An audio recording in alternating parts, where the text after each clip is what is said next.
بسم اللہ الرحمن الرحیم۔ نیچے نشیب میں جہاں جہاں مسلمان تھے انہوں نے اپنی نئی دفاعی لائنیں بنا لیں۔ کچھ مسلمان اوپر پہاڑ پہ پہرے دار بن کے تیر کمان لیے تیار ہو گئے کہ پھر کوئی حملہ اور ادھر نہ آئے، دشمن دور رہے۔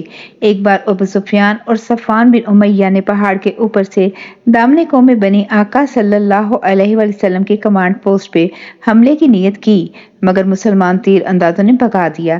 پہاڑ کی چوٹی کافروں سے خالی ہو گئی۔ آقا صلی اللہ علیہ وآلہ وسلم اوپر چڑھنے لگے۔ ایک چٹان پہ چڑھنے میں طلحہ نے مدد کی۔ آقا صلی اللہ علیہ وآلہ وسلم اور ان کے ساتھی اب مشرکین کی پہنچ سے دور تھے۔ نہ وہ پہاڑ کے نشیب سے چڑھ کے ان تک آ سکتے، نہ پہاڑ کی چوٹی سے اتر کے ادھر آ سکتے تھے۔ ہر راستے پہ مسلمان چوکس تھے مگر خاموش۔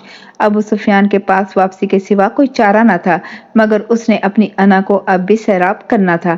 گلا پھاڑ کے بولا، کیا تم لوگوں میں محمد صلی اللہ علیہ وآلہ وسلم زندہ ہیں؟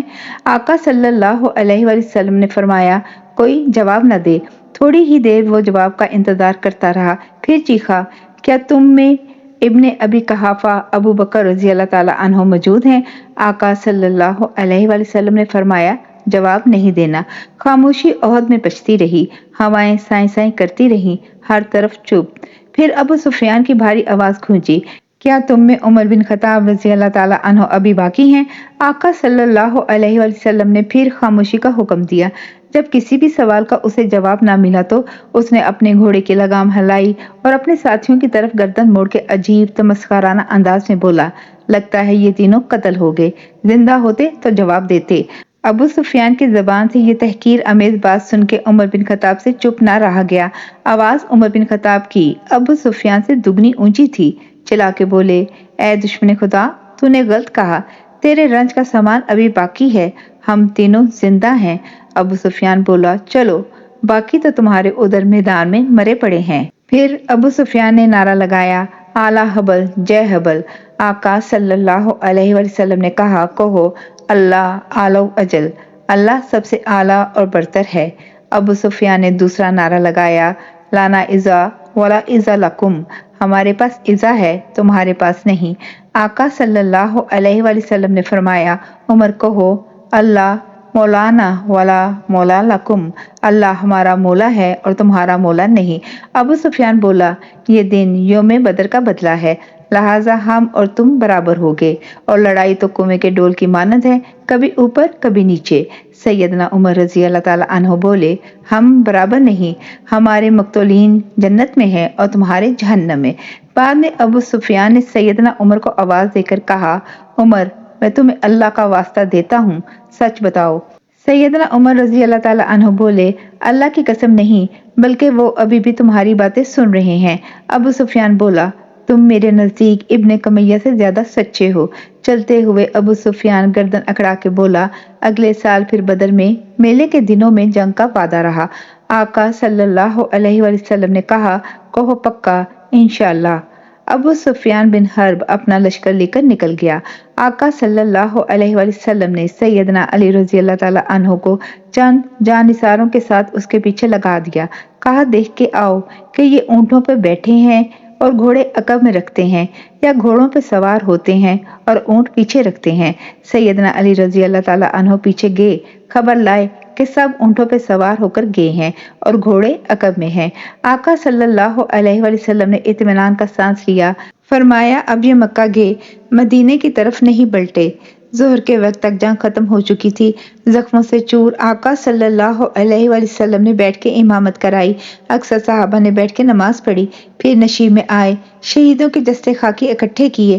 سیدنا امیر حمزہ رضی اللہ تعالیٰ عنہ کے جسم اقدس کو کٹا ہوا دیکھا تو آقا صلی اللہ علیہ وآلہ وسلم غم سے کانپنے لگے، آنسوں کی برسات برسی، پورا جسم مبارک غم سے لرز گیا۔ کہا، میں 10 کافروں سے ایسا بدلہ لوں گا، مگر پھر فوراً جیسے آسمان سے کوئی تنبیہ آئی ہو، کہا، نہیں، ہمیں اس طرح لاشوں کی بے حرمتی کی اجازت نہیں۔ فیصلہ ہوا کہ سب کی نماز جنازہ پڑھا کے اسی احد کے نشیب میں دفن کیا جائے۔ شہیدوں کے جسم لائے جاتے، اٹھائے جاتے، نماز جنازہ میں امیر حمزہ رضی اللہ تعالیٰ عنہ کا جسم مبارک آخر میں پڑا رہا۔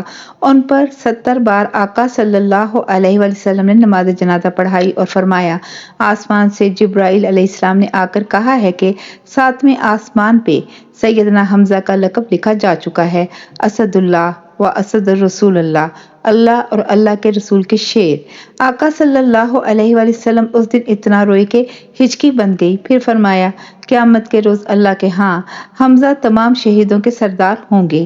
سیدنا حمزہ رضی اللہ تعالیٰ عنہ کو ان کے بھانجے عبداللہ بن حجش، پھوپھی امیمہ کے بیٹے کے ساتھ احد کے پہاڑ کے نشیب میں دفن کیا گیا۔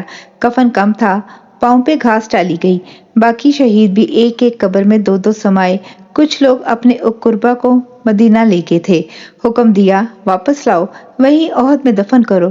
آقا صلی اللہ علیہ وآلہ وسلم فرمایا کرتے تھے، احد ہم سے پیار کرتا ہے اور ہم احد سے۔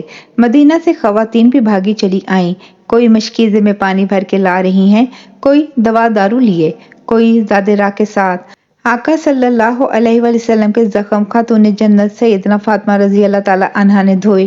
ان کے شوہر سیدنا علی رضی اللہ تعالیٰ عنہ اپنے آئینی خود میں پانی بھر کے لائے۔ پھر سیدہ فاطمہ رضی اللہ تعالیٰ عنہا نے ایک چٹائی جلا کے زخم پہ رکھی تو خون بند ہوا۔ 70 مسلمان شہید ہوئے تھے۔ مشرکین اپنی 24 لاشیں ادھر چھوڑ گئے تھے۔ مدینہ واپسی ہوئی تو مدینے میں رہ جانے والوں نے والہانہ استقبال کیا۔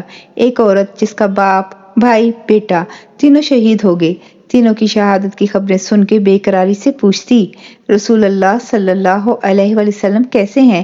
جب سنا بخیر اور سامنے سے آقا صلی اللہ علیہ وآلہ وسلم کو آتا دیکھ لیا تو اس دکھی دل پہ جیسے بہار آ گئی۔ بولی، آقا صلی اللہ علیہ وآلہ وسلم آپ کو دیکھ کے سب غم ہیچ ہیں۔